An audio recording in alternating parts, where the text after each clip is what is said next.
जितने भी फॉलोअर हैं सब आपको खान सर बुलाते हैं। अब तो आप बता दीजिए आपका पूरा नाम क्या है खान सर? एक्चुअली क्या है कि एक शिक्षक के लिए खुद के नाम से ज्यादा मायने रखता है कि उसके द्वारा पढ़ाए गए लड़के देश का नाम रोशन करें यहाँ पर, तो वो लक्ष्य मेरे लिए ज्यादा इंपॉर्टेंट है। हमको अपने से नहीं ज्यादा मतलब नहीं। वाह। मैं खान सर के बारे में बता दूं कि इनका यूट्यूब पे जो एजुकेशनल चैनल है उसके 17 मिलियन मतलब 1,70,00,000 फॉलोअर्स हैं। अब 19 हो गए। 19 हो गए।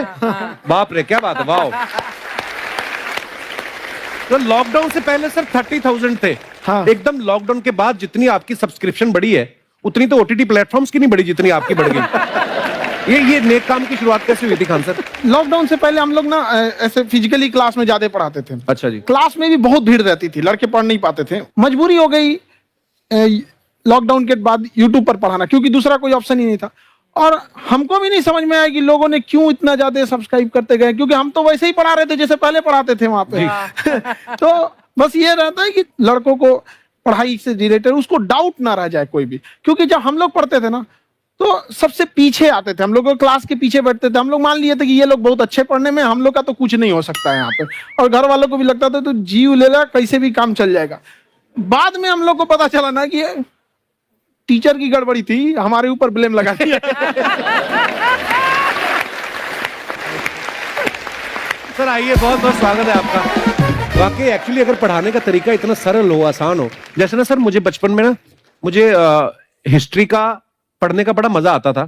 बड़ा होके पता चला कि मेरा हिस्ट्री में तो था इंटरेस्ट, पर मुझे कहानियां पढ़ना अच्छा लगता था जी। आज मुझे थोड़ा लिखने का भी शौक है, एक आध कुछ शायद फ्यूचर में चल के आप वो भी कुछ ऐसा देखें, तो मतलब मुझे शौक है लिखने का। अब जाके समझ में आया कि वो क्यों अच्छा लगता था, उसमें कहानी होती थी। तो ये नहीं हमें पढ़ाया, हमें रट्टा मरवाते थे। तो ये जो आपका ये जो तरीका है ये बहुत ही बढ़िया है। काश हमारे समय में भी ऐसा होता, यूट्यूब पे अच्छे अच्छे शिक्षक होते। हालांकि हमारे टीचर भी बहुत अच्छे थे। लेकिन इतने डिटेल में खान सर, मैंने आपके वीडियोस देखे हैं, मतलब जिस सब्जेक्ट को आप जानते भी ना हो और अगर लेक्चर देखें और सुने तो उसमें इतनी रुचि पैदा हो जाती है। बिकॉज हम सब टीचर्स के द्वारा ही पढ़ाए गए हैं और हमारे अच्छे टीचर्स भी रहे हैं, लेकिन जरूर आप में एक बहुत ही खास बात है कि आप हर सब्जेक्ट को बहुत इंटरेस्टिंग बना देते हैं। और थैंक यू। इसमें क्या है ना, टैलेंट जो है ये टीचर्स को विजुअल ट्रेनिंग कैसे देनी है, जो बताया अभी कपिल जी ने। कहानी, मैं एक छोटा प्रश्न पूछता हूँ, असैसिनेशन की स्पेलिंग किसको मालूम है? लोग बिलीव नहीं करेंगे लेकिन मुझे मालूम है। असैसिनेशन की स्पेलिंग होती है भाई एस, एस माने गधा, गधे के ऊपर एक और गधा, एक और एस, उसके ऊपर आई मतलब मैं पूरा, और मेरे ऊपर पूरा देश, नेशन, एस आई नेशन। तो ASSASSI, मैं ये जितना विजुअल कर दें पढ़ाने को, जितना आसान कर दें। वो याद नहीं होता था रेडियो किसने बनाया, बोला रेडियो चल नहीं रहा, इसको मार थप्पड़ मार, कोनी मार, कोनी मार, कोनी मार, कोनी ने बनाया, याद हो गया, मार कोनी ने बनाया। जितना विजुअल कर दो।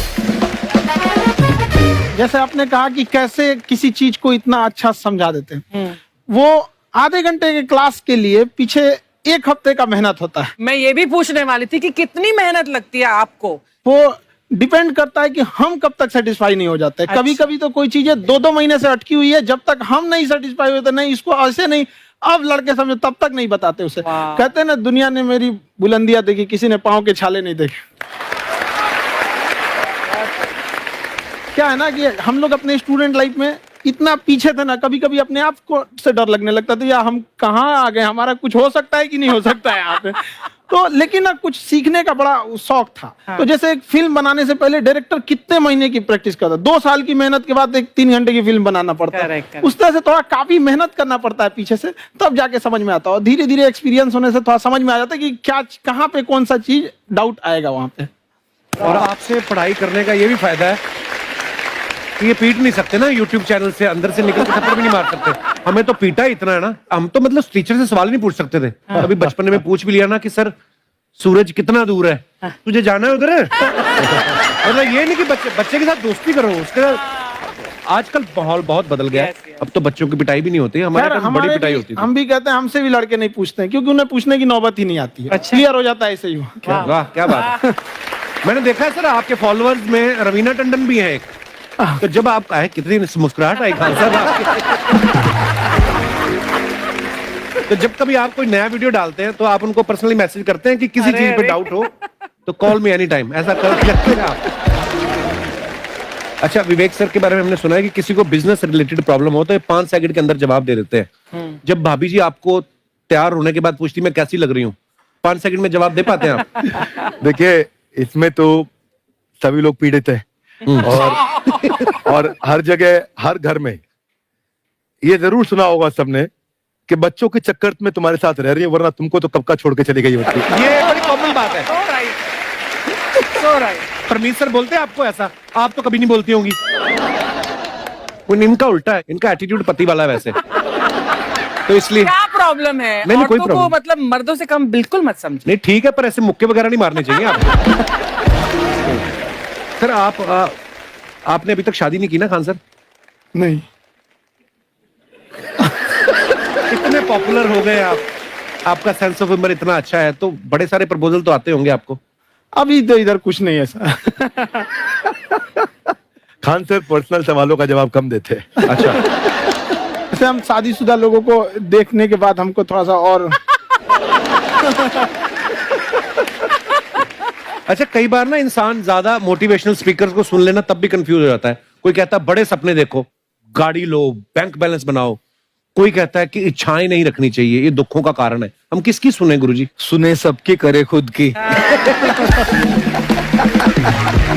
जो दिल से निकले। दिल से निकले, क्योंकि जो सुनते हैं हम कई बार सुनते हैं और उसको खुद की प्रोसेसिंग करते ही नहीं है, और जब दूसरों की बातें सुनकर बिना प्रोसेस करके फॉलो करने लगते, उसी को तो हम अंधश्रद्धा कहते हैं। बिल्कुल। उसको प्रोसेस करें, अपने दिल से जो रेजोनेट होता है उसको सोचे और फिर करें।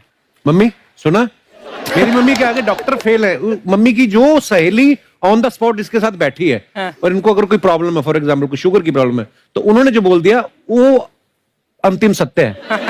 ले मैनू फलानी कहती है, ऐ खा लो तो ऐ हो जाता है। ये सवाल मैंने आपके लिए पूछा था। I wanted to ask Khan sir कि आपका एक एपिसोड था ट्रेन के बारे में, कि ट्रेन में ऐसा क्यों होता है, शुरुआत में ऐसा हुआ था, ये यहाँ पर बोगी के लिए ये कनेक्शन, तो ये सोर्स क्या होते हैं आपके, कहाँ आपसे से सुन ढूंढ के लेंगी, लाते उसके हैं? बाद खुद का चैनल शुरू करेंगी। कुछ चीजें तो ऐसे डायरेक्टली मिल सकती हैं, और नहीं तो वहाँ ऑन द स्पॉट जाके वहाँ पे पूछ लेते। जो वर्कर होते हैं ना, उन लोग को ज्यादा आइडिया रहता है उन लोग से, वो पूछ लेते हैं कि ये कैसे काम करता है। तो वो ज्यादा कोशिश करते हैं कि हम किसी चीज को खुद से अगर जाने रहेंगे तो ज्यादा अच्छे से डिलीवर कर सकते हैं। तो कई बार वहाँ यार्ड वगैरह में भी चले जाते हैं पता करने के लिए। लेकिन बहुत इंटरेस्टिंग था। हवाई जहाज पर भी बनाइए।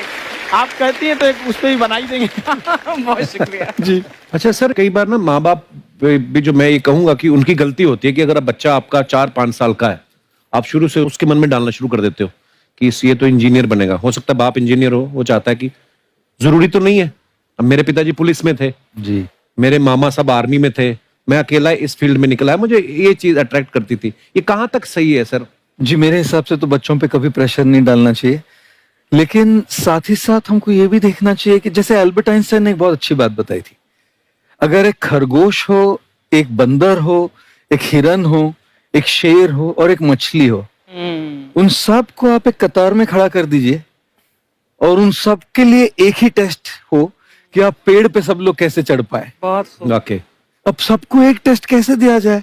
मछली तो आत्महत्या कर लेगी सोच के कि मैं तो कोई पास ही नहीं होंगी, ये मछली कैसे पेड़ पे चढ़ेगी? राइट। लेकिन कई बार ऐसे हो गया ना कि एजुकेशन सिस्टम ऐसी बनी है कि बस ग्रेड्स हो गए, सब्जेक्ट्स पढ़ने हैं, Right. जो भी किया है, और वो भी जरूरी है, लेकिन वो करते करते बच्चों की जो इंटरेस्ट है, बच्चों की जो पैशन है, उसमें उनको एनकरेज करना बहुत ज्यादा जरूरी है। एक पिताजी एक बार अपने बेटे को ऐसा चाटा मारे जोर से, तो पड़ोसी ने पूछा क्यों मार रहे जी?